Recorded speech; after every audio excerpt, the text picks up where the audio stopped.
Almost 100 years ago, completely forgotten, no one knows.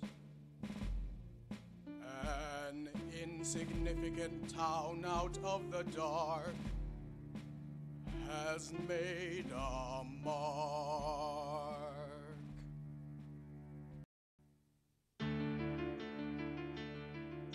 Both bells should be returned, in that it was stolen from Balangiga, and I think the idea of that being considered as war trophies is just perverse. The bells were used to signal the attack in 1901.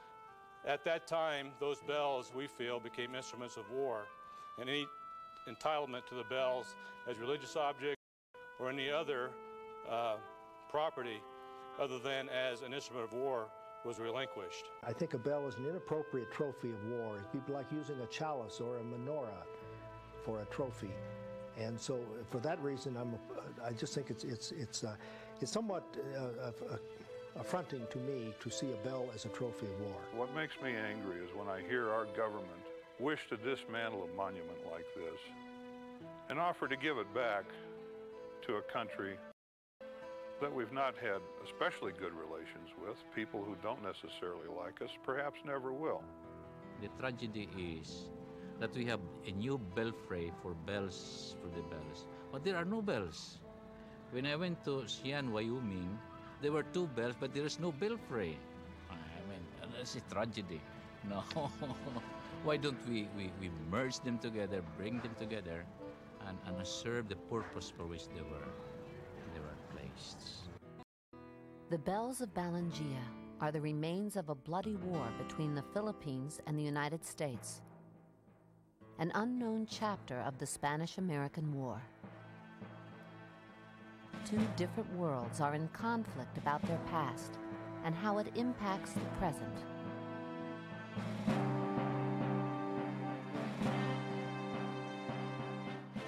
I never believed that objectivity was possible, and I never believed it was desirable. In a world like this, to be neutral is to collaborate with whatever is going on.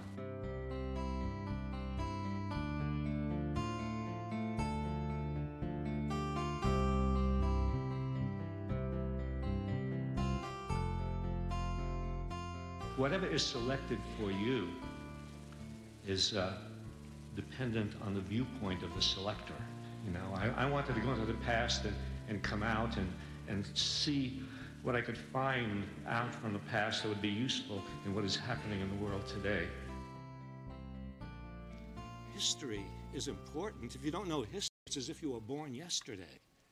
And if you were born yesterday, anybody up there in a position of power can tell you anything, and you have no way of checking up on it.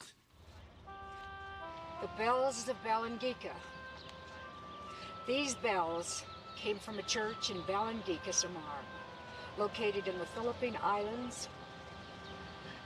The ringing of these bells signaled the attack by Bolo tribes. Jean Wall reads this dedication to the men who lost their lives a century ago on an island halfway round the world. Her father, Adolf Gamlin, was wounded but survived.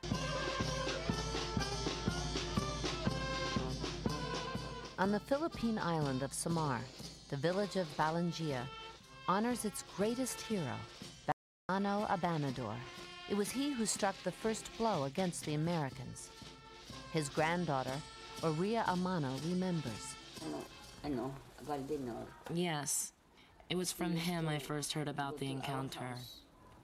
Sometimes I would listen to him, and I would tell myself how brave the people of Balangiga were in their heroic struggle. Another Philippine hero of this attack was Major Eugenio Daza. Roy Daza keeps the legacy of his grandfather's exploits and bravery alive. Major Daza, the political and military mastermind who organized the attack on Company C. A century later, the descendants on both sides of the conflict have relentlessly attempted to justify their cause. Here it is. Here, now this is a very interesting one. And this is my father right here. This guy right there was the company mascot. This is a letter from Bill Newhoffen. Do you remember Bill? Yes. I am stunned to think that the Philippine people and the Catholic Church would even consider having the bells returned that signaled the natives to attack Company C. This is absolutely disgraceful. These people have very short memories. Do we owe the people of Samar the bells? No way. They owe Company C big time. Keep the bells in the USA.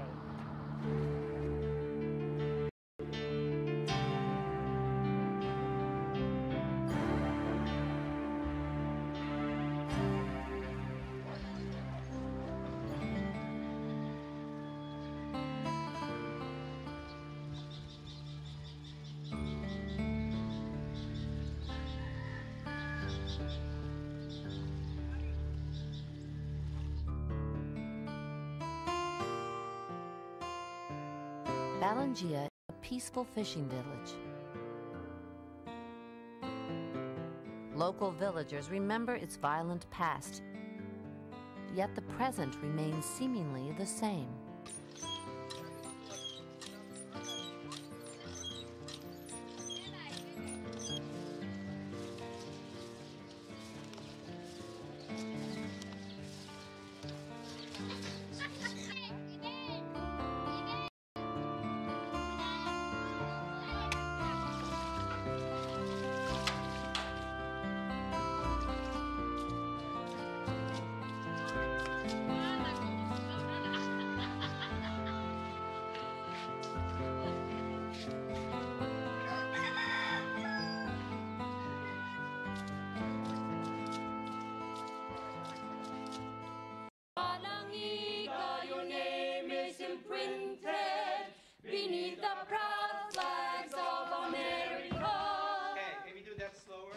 In Chicago, a Philippine-American theater group rehearses their play. It's a musical called The Bells of Balangiga. Can you sing the part before Balangiga? Your name is imprinted beneath the proud flags of America. Balangiga, your name is imprinted. Music by Louis Casio. The proud flags of America. Words by Rodi Vera, who is flying from Manila to Balangiga for the annual reenactment. I want to rewrite it primarily, I think, it's also because I want to make it a little bit more historically accurate. I had no time to interview the descendants. All I got at that time were documents. If we could go to Balangiga again, in fact, talk to the descendants. And this is going definitely to influence the way I want to rewrite it. Nga pagkuan na nag-aabusar na ang mga Amerikano din ng mga sundalo. They raped the women. Also, Americans confiscated food from the farmers and fish, hook, and net from the fishermen. Even those who were on the sidewalks, especially those talking in groups, were caught and put in prison, especially the men. Tiniwarman, naglarang nahirahin pag-away ng mga Amerikano.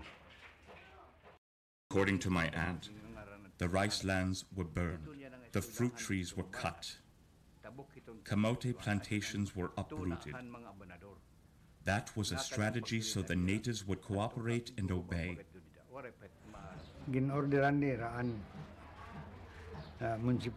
Because of their rage, they also burned the natives' farms and destroyed their crops. The natives then refused to cooperate with the soldiers. Because of the many abuses, the natives rose to fight against the soldiers.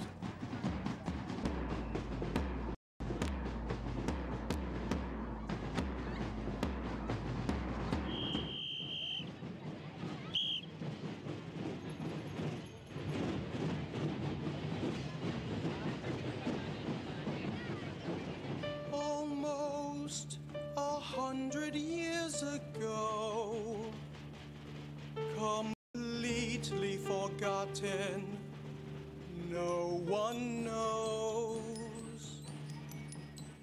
An insignificant town out of the dark has made a mark.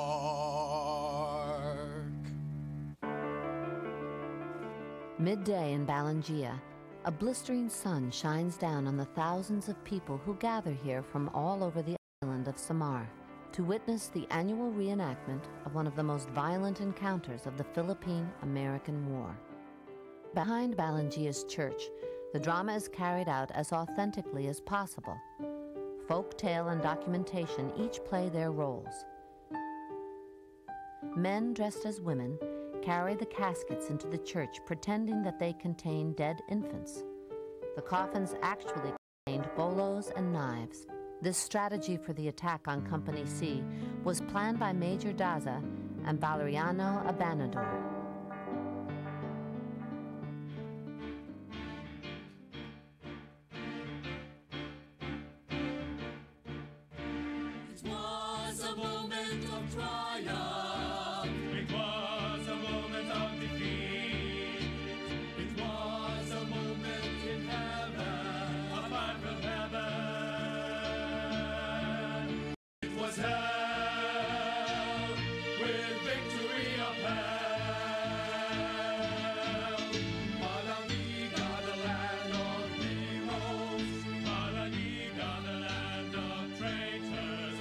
There were 71 of us when we arrived. There were 33 when we went back home. We had to come back and beat them at their own game. And they did come back. More bullets to shoot, more bombs to explode. They came back and burned not only the whole town, but the whole island. Samar Island's population went down from 300,000 to 250,000. Roughly 50,000 were killed in a burning spree.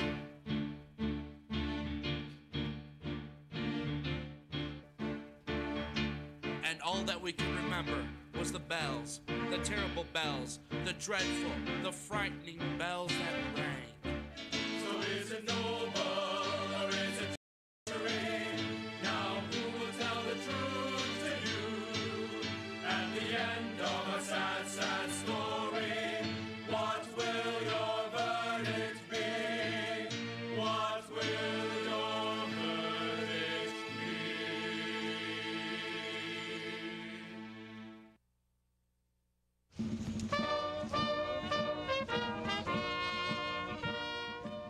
The events leading to the Philippine-American War had its start with the Spanish-American War of 1898.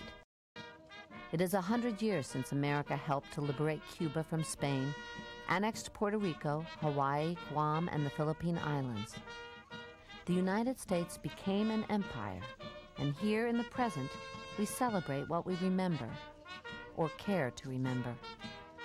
The joys of those victories, the charisma of those heroes, the emergence of an American dynasty that recognizes no borders.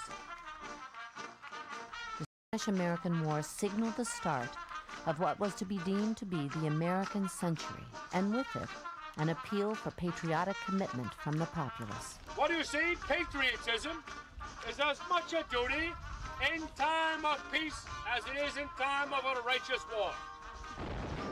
Nations are not made, defended, and preserved by the illusionists. No, not at all. But rather by the men and women who practice the homely virtues in time of peace, in time of a righteous war, are ready to send those they love best or to sacrifice themselves for a shining ideal. America, I love you. You're like a sweetheart of mine. From ocean to ocean, for you my devotion will just keep going on, touching each boundary line like a little baby climbing his mother's knee. America, I love you, and there's 100 million numbers like me. Well, that bravado fitted the American need to do something glamorous in the world. Remember, it had been 35 years since the end of the Civil War. The memory had faded. Theodore Roosevelt was the vice presidential candidate on the McKinley ticket, and he was a kind of hero. He'd gone up Kettle Hill next to San Juan Hill. You know, he could barely see without his eyeglasses. All I know that Teddy Roosevelt was a very brave soldier to go up San Juan Hill and lead the volunteers to victory. He was a terrific man. In fact, I think I used to be his water boy. I'm only 73 years old, that's all. Personally, he's my favorite president. I mean, he put us on the world stage. He was a guy that did the right thing. And I don't know if we'll see that again in our lifetime. Theodore Roosevelt appears on all of the lists. You know, every once in a while they draw up lists of our greatest presidents. We're great for lists. And Theodore Roosevelt is always on those lists, high up on the list. One of our great, well, in fact, right, we just have 4 presidents on Mount Rushmore. Theodore Roosevelt is one of them. Maybe you know that. It has worried me a lot. Just learning a little Theodore Roosevelt, I said to myself, what is he doing up there on Mount Rushmore? And how can we get him off? Theodore Roosevelt wrote to a friend of his just before the Spanish-American War, in strict confidence. He didn't know we would be reading his letter later. In strict confidence, I should welcome any war, for I think this country needs one. Well, it's understandable. Every once in a while, you need a war. Roosevelt always needed a war. He told the Navy War College, all the great masterful races have been fighting races. No triumph of peace is quite so great as the supreme triumph of war. In 1893, on the 30th anniversary of the Battle of Gettysburg, the Confederates and the Union veterans had joined together for the first time. And so we were all ready. And Roosevelt had already said, 1895, what this country needs is a war. Another multiple choice thing. What is the name of the battleship that was sunk in Havana Harbor that led to the Spanish-American War? The Spaniards must have done it. Whenever something like that happens and we don't know who did it, we can guess who did it. So we fight in Cuba. American cabinet member John Hay says, a splendid little war. A 3-month war, very few American casualties. We win. It's a triumphal event.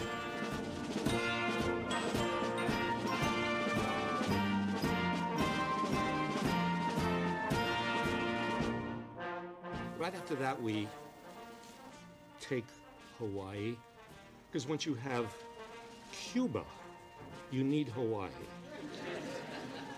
Don't try to that one out. Certainly, once you have Hawaii, you need the Philippines. The Philippines also belong to Spain. We just defeated Spain. We deserve the Philippines. President McKinley says God told him to take the Philippines. When next I realized that the Philippines had dropped into our lap, I confess I didn't know what to do with them.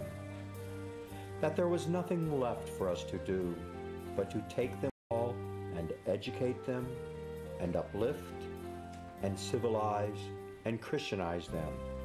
And by God's grace, we do the very best we can by them, since they are our fellow men for whom Christ also died. The Filipinos are heathens. They aren't listening to the same God. They fight back. The splendid little war was over, and a real war took its place. A war against the Filipino people who refused to be annexed. They had fought Spanish tyranny long before Admiral Dewey sailed into Manila Bay. In February of 1899, they rose in a revolt against American occupation. Emilio Aguinaldo, their elected president, now became their commander-in-chief. He had proposed Filipino independence within a United States protectorate, but this was rejected by President McKinley. It took the United States years to crush their army, using more than 70,000 troops, 4 times as many as landed on Cuba. There were thousands of American casualties. An estimated 500,000 Filipinos were massacred. Countless villages and towns burned to the ground. It was America's first Vietnam. But it was on the island of Samar that some of the worst atrocities occurred. With the ringing of the church bells, the people of Balangiga rose into action. In the bloody aftermath, retribution by the Americans was swift in coming. The American soldiers were ordered to burn the entire island and kill all the inhabitants over the age of 10.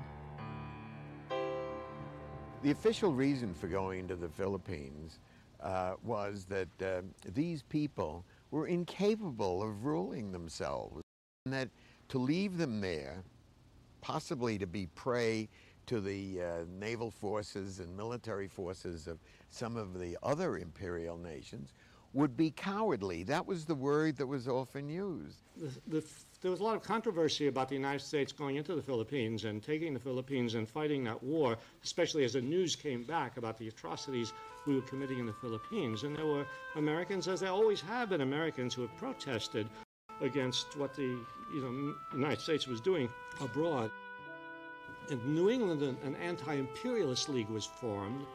Among its members were some of the leading writers and intellectuals of the era: Edgar Lee Masters, William Lloyd Garrison, Carl Schurz, William Dean Howells, William James, and the industrialist Andrew Carnegie. The vice president of the League was the humorist and essayist Mark Twain. In one of his many anti-war essays, he quotes letters from American soldiers stationed in the Philippines. From the letter of an American soldier lad in the Philippines to his mother, describing the finish of a victorious battle. We never left one alive. One was wounded, we would run our bayonets through him. Company I had taken prisoners and stopped. They had 4 prisoners and didn't know what to do with them. They asked Captain Bishop what to do, and he said, "You know the orders." And 4 natives fell dead. Charles Bremer of Minneapolis. Talk about war being hell. This war beats the hottest estimate ever made of that locality. Caloocan was supposed to contain 17,000 inhabitants. The 20th Kansas swept through it, and now Caloocan contains not one living native. Captain Elliott. I never saw such execution in my life, and hope never to see such sights as met me on all sides as our little corps passed over the field, dressing wounded. Legs and arms nearly demolished. Total decapitation. Horrible wounds in chests and abdomens, showing the determination of our soldiers to kill every native in sight. F.E. Blake of California. We have pacified some thousands of the islanders and buried them, destroyed their fields, burned their villages, turned their widows and orphans out of doors, furnished heartbreak by exile to some dozens of disagreeable patriots, subjugated the remaining 10 millions by benevolent assimilation, which is the pious new name of the mustard.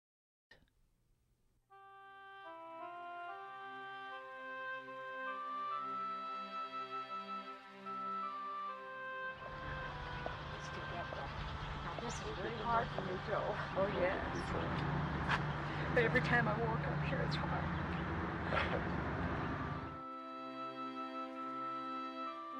Look at that. All right, Yeah, it's the same. That's all. O-C-O.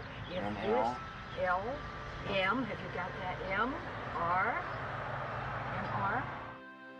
Her father was one of the few men that had rifles because they trusted the mayor and the chief of police of Balangiga. They trusted all of the Filipinos in that area. They thought They were there to serve as peacekeepers and help these people. And all of a sudden things changed. And this chief of police, talking to Adolf Gamblin, suddenly grabbed his rifle, hit him in the head, knocked him down, knocked him unconscious, signaled for the bells of Balangiga to ring, which was the signal for the massacre to occur. Totally different sound. And listen to the ring of the bell and touch them and feel them. Well, I guess it's almost a shrine to us. The previous year, Jean Wall journeyed to Balangiga for the reenactment day. It is then she met Cole Amano, asked to buy Cole's grandmother's crucifix. She wanted to buy it, but I wouldn't sell it. These are my souvenirs from my grandmother, and I'm going to keep them. This was her death wish, so I will keep them. Casiana Nacionales, the grandmother of Cole Amano, was the sole woman involved in the attack on the American garrison. She dashed into the fray carrying her bolo, crucifix, and rosaries. Was she waving it like this? She was running around with the rosary beads.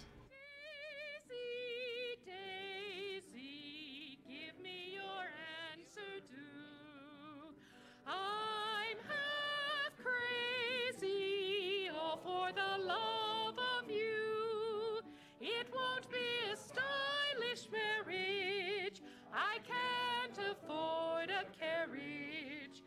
But you'll look sweet upon the seat of a bicycle built for two. The Philippine ambassador, in a determined effort for the bell's return, addresses businessmen, politicians, and war veterans at the Rotary Club in Cheyenne. Raul Chavez Rabe. Jim, thank you very much for that very nice introduction. And I thought I should go back to the beginning of our relationship at the turn of the century, this century. And I have brought along a video which we will be showing sort of to introduce what I have to say. It's called Savage Acts. It's not the complete story about the relationship, but maybe it will do well to introduce what I have to say. To the American people, why do you deny us liberty? Why are you fighting against the cause of independence, of progress, and of justice? Soon, we had orders to advance, and we started across the creek in mud and water up to our waists. We did not mind it a bit. Our fighting blood was up, and we all wanted to kill niggers. This shooting human beings is a hot game and beats rabbit hunting all to pieces. We charged them, and you never saw such slaughter. We killed them like rabbits, hundreds, yes, thousands of them. The film was very, very controversial, and if I had had my preference, I think I would have said, don't show it. All of us were raised thinking of the Spanish-American War as this time of great, noble freeing of oppressed peoples. No one ever told us when we were in high school or even in college that the Philippines was not exactly a voluntary participant. It made us sort of talking about the United States forces in the Philippines, soldiers of fortune, opportunists, professional killers, if you will, that were there to. It was just such a distortion of what the actual facts were that we heard, for example, from Jean Wall, who described her father as a very quiet farm kid from Iowa. Remember what it was like for my father when he relived those experiences. Very vivid in my mind, even as a very small child. And even the night before he passed away, he had the nightmares in the hospital. It was just the same nightmare that he always had. The Goo-Goos are coming, the Goo-Goos are coming, and screaming out in the middle of the night. And if you weren't familiar with it, it was quite frightening.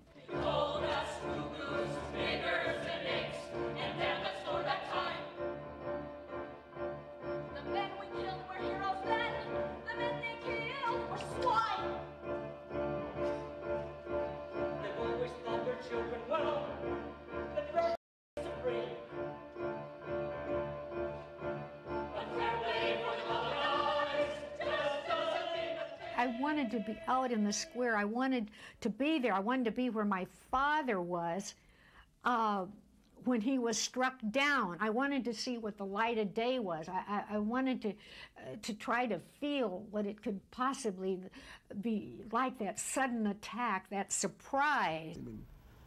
I don't think this was a sneak attack. And I don't think any Filipino would call that strategy a sneak attack. Maybe to the Americans, since they lost the battle. And this is the happy part of the Philippine-American War. I think Papa came from a very poor farm family. And there were no jobs at that time. And for the rest of his life, my father thought that the military, I mean, it was just actually the best thing that ever happened to him in his life was those years of service. Like Gene Wall's father, thousands of young men left farms and villages across the nation to take part in this war. Some for the adventure, some for the steady paycheck, and some out of a sense of patriotic duty. Following the Civil War, Cheyenne, Wyoming had the largest cavalry post in the nation. It was from here that its men rode out to chastise and civilize the Sioux, Kiowas, and the Cheyennes. In 1901, they rode out once again, this time to fight a people 7,000 miles away who refused to be subdued. Nearly every American general who fought in the Philippines had engaged in the wars of the Indian nations. Generals Arthur MacArthur, Ewell Otis, E. Franklin Bell, Leonard Wood, Adna Chafee, and the most notorious and brutal of all, General Jacob Smith. It was he who ordered all inhabitants on the island of Samar over the age of 10 to be killed. For an American, to think of having to go in and kill a child? But this child is the enemy, and he's bearing arms, and he's going to kill you. And it just seems logical to me that they would have to give an order to go in and attack the enemy no matter what the age. It would make sense to me. The generals in the field were reporting that for every one Filipino wounded, 15 were killed. And this really gives you a sense of what the war was like. In comparison, during the Civil War, for every soldier killed, 5 were wounded. So it's not just a reverse, but a reverse times 3 in the Philippines, where, obviously, so the American soldiers were killing wounded Filipinos. Well, if people knew what a thieving, treacherous, worthless bunch of scoundrels those Filipino are, they would think differently than they do now. You can't treat them the way you civilize folks. I do not believe that there are half a dozen men in the United States Army that don't think Smith is all right. They killed the men, the women, the children. The policy of the American government was to wage the harshest, the sharpest, and most decisive campaign here in Samar, so that people will say, no more war. It was a very normal reaction of military units. It's happened thousands and thousands of times when a military unit is surprised in an operation like that. They overreact, they go after them. And taking no prisoners is not a new, that wasn't invented in 1901. That has been going on, still goes on, as a matter of fact.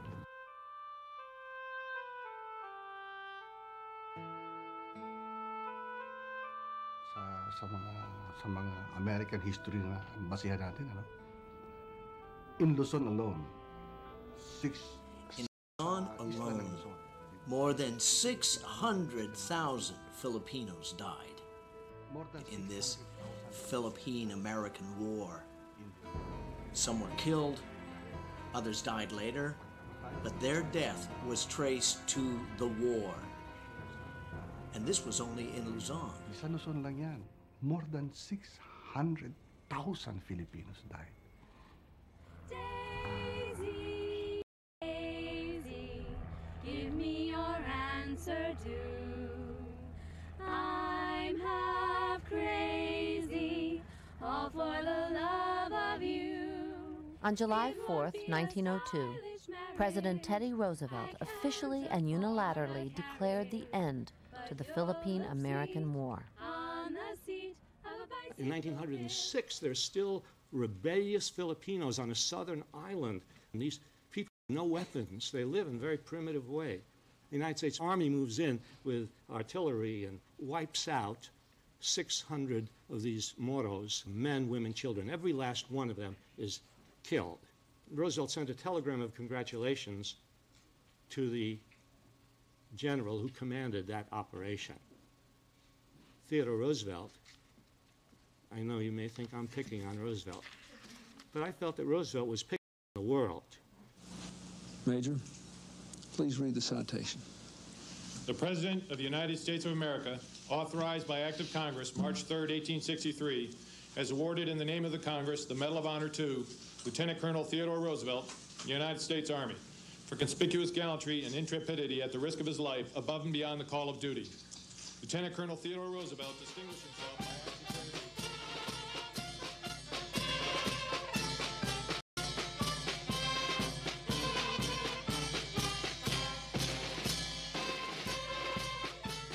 and even the politicians who go there have somehow didn't see what's happening in the reenactment. I think the reenactment was good, but the reason why it's an isolated thing is so probably so taken out of context. It is seen as something that happened in the past without any direct connection of what is happening now. At present, I can tell you that, like the heroes of Balangiga, we are also in the midst of a warfare. A warfare that we are fighting not through guns, not with machine guns, not with machetes, not with grenades, not with cleavers. A warfare we are fighting in our workplaces, with tourism, with industry, with investment. We have a 50 billion peso budget deficit. It means that we have to borrow money again from other countries.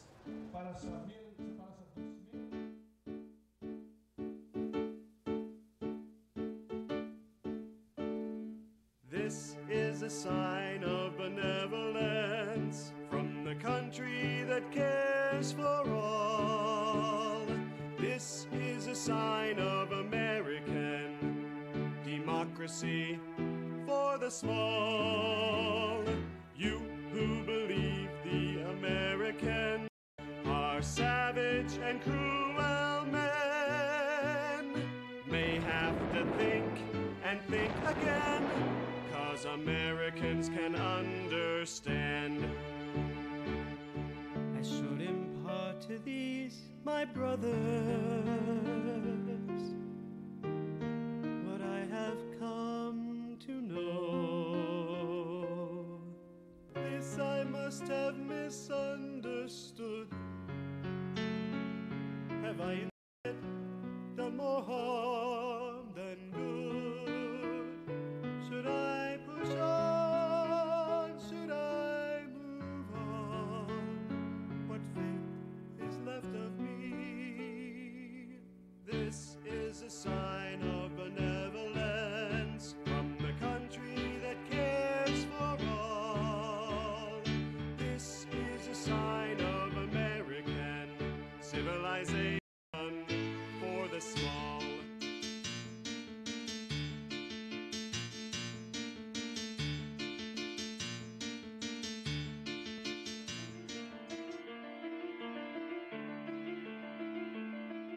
The economic opportunities are not there to provide economic growth for a greater number of people, which could have been thwarted had we were given the opportunity to manage our own economy.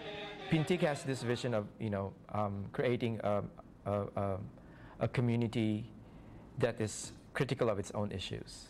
Pintig realizes the fact that theater is a good way to reach out to the community.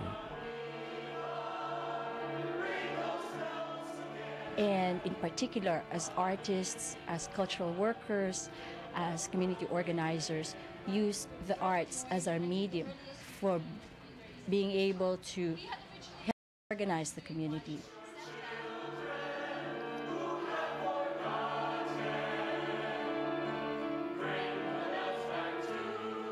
I really think that we should own our histories, and that, for example, for Filipinos, if we don't tell these stories and remember these histories as a collective and public experience, then all those people who died for nothing.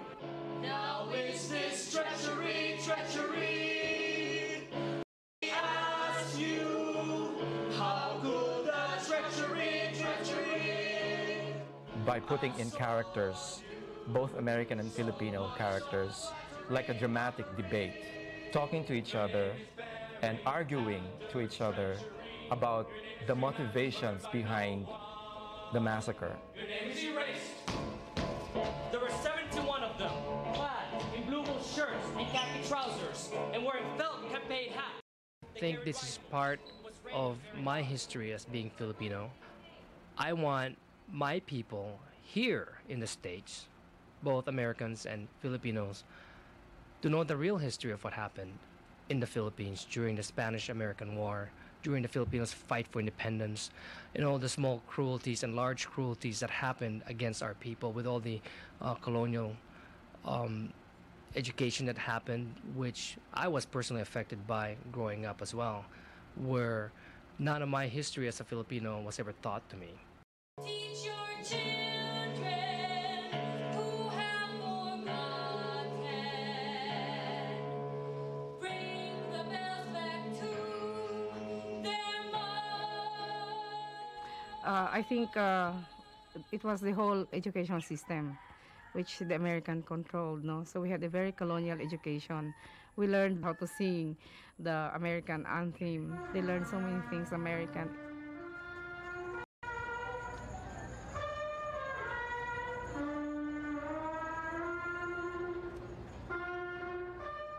People don't see the implication it has had on the whole history of the colonizing of the Americans. I think the whole thing, reenactment, could have been a wonderful opportunity for correcting our view of our own history. And it's all there, it's all so obvious. I think the true reconciliation does not just rest on making replicas of the bells or even releasing the bells and going back, although that would be the fitting symbol.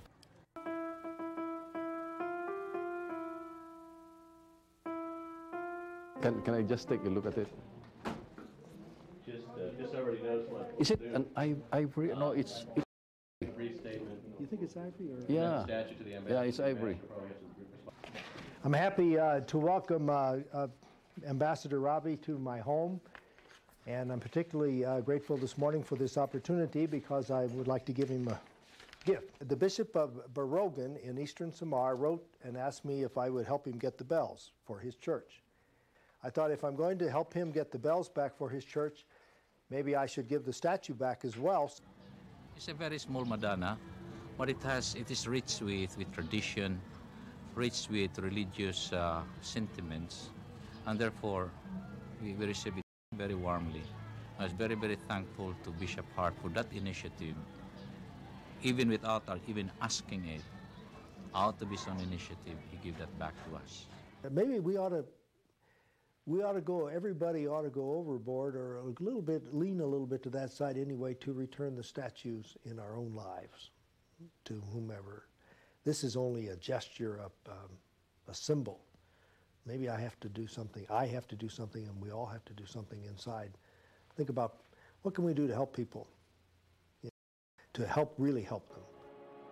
I think I'm going to miss it in this place. It usually was out in the hallway on the table there, and I think I'll miss it.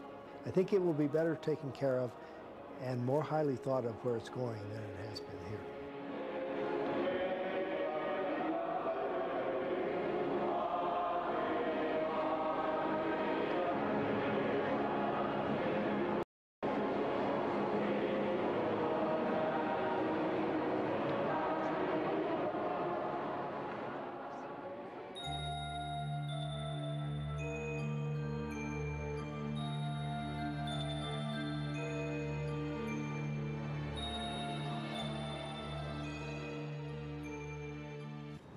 I don't believe you've seen this, have you?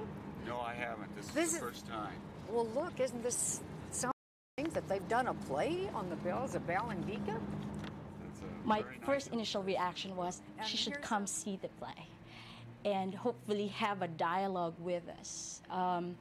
Because we could, or I in particular, understand where she's coming from. This is something that is so close to her. In the same way that this issue is something so close to our hearts as well and to our souls and our beings.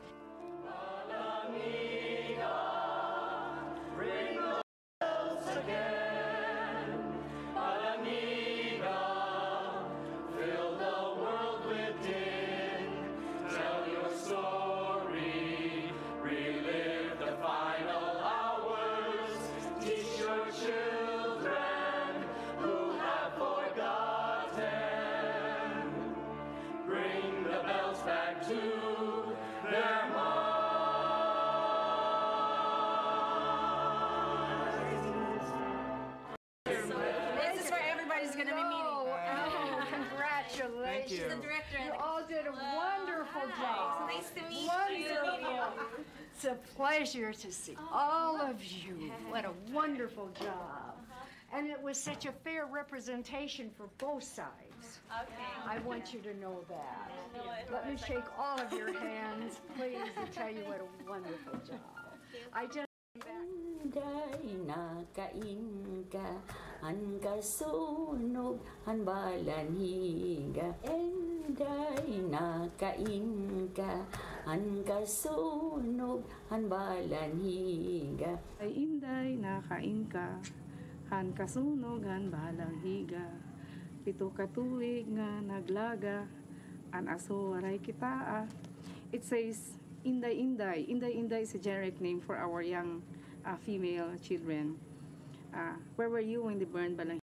For 7 years, it burned, but the smoke was never seen. She would tell us about the Americans, that they were big people.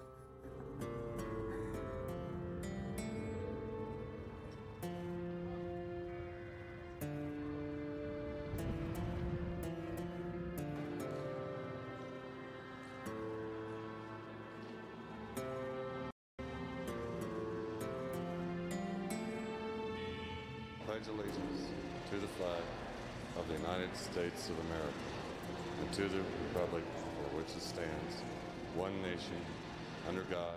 Twain, I wish I had his statement in front of me, but Mark Twain had a very lovely statement to make about patriotism.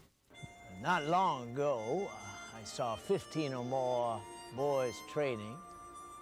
They assumed a military air and went through the evolutions of trained soldiers. And this was to teach them patriotism. And this so-called patriotism, we mistake for citizenship. Now, true citizenship is to protect the flag from dishonor. The patriotism is not supporting your government, it's supporting your country. It's patriotism not consists of blindly following the flag, blindly pledging allegiance, blindly accepting whatever your government does in the world, but patriotism consists of being a critical citizen of whatever is happening.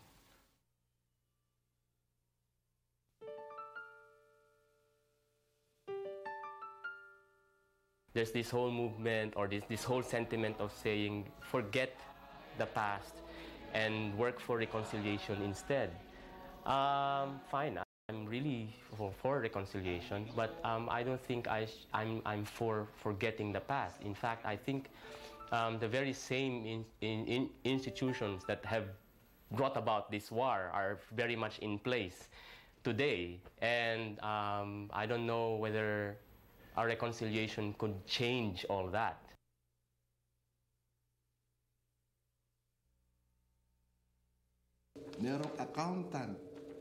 The first thing we are doing is launching a signature campaign to bring the bells back. Starting in eastern Samoa, we are taking signatures of teachers, farmers, everyone. Also, We are presently bringing the campaign to Manila for the purpose of educating and knowing the sentiment, the awareness on this project.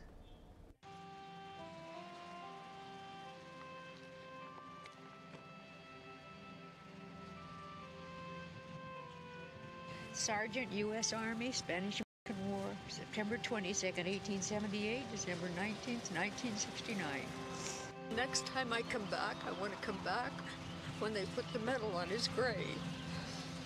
The medal the men should have had.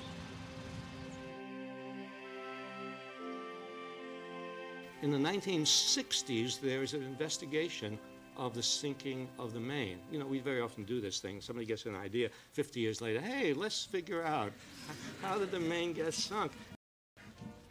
They go into all the, they really investigate, and they come to the conclusion an internal problem in the engine caused the explosion. Well, it was a little too late to stop us from getting into the Spanish-American War. Why has that been concealed from us? And then could go on to ask an even more important question. What else has been concealed from us? In other words, once you introduce the principle of skepticism, of challenging authority, of re-examining what has been told to you in the schools and in the media, and even by your parents, once you introduce the idea of skepticism, you have made an enormous contribution to education. This heritage of skepticism has become even more important today as relentless ticker-tape one-liners and selective information have muffled the voice of dissent and diversity.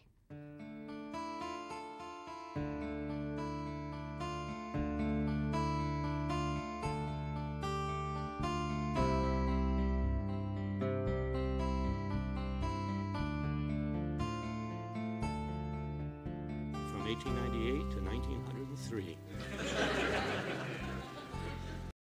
That takes care of that. The United States expanded after the American Revolution, expanded from a straggling bunch of colonies along the Atlantic coast to a huge continental power reaching the Pacific and the Gulf of Mexico. And how did it get that way? By being nice. Well, the way we were brought up in school to believe the United States was good. The United States was the Boy Scout of the world. We would help countries across the street. Can't help it. The facts add up to that. Militaristic and expansionist and imperialist power. I hate to use bad words like that. Can't help it. The facts add up to that. Florida Purchase, by being nice. Mexican Cession. Can't help it. The facts add up to that. Everything was purchases and cessions. Those territories were all taken by force. We've had 103 instances. Boy Scout of the world before 1895. Nice. Help it. Don't get excited. We've been doing this for a long time. 1850s, Marines landed in Argentina. Marines landed in Nicaragua. 1850s also the opening of Japan. Don't get excited. We've been doing. At the end of 3 years of carnage, where are we? Dictatorship in North Korea, dictatorship in South Korea.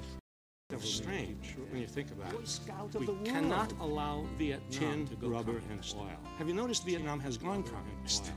Tin, rubber, and oil. The world hasn't come to a National Security Council memoranda talking about why the United States was interested in rubber and oil.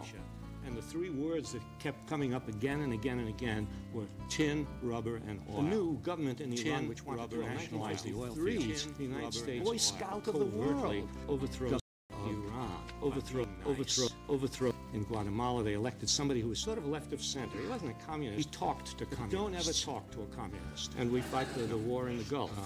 A splendid little war, right? A splendid little war. Casualty. A splendid little war. Nice. A splendid. There is a guerrilla movement in Colombia. The United States want to suppress it because the United States, in general, the United States is not like revolutions. We had our revolution. There's a quota for revolution. One, you see. The United States was the Boy Scout of the world. We would help countries across the street.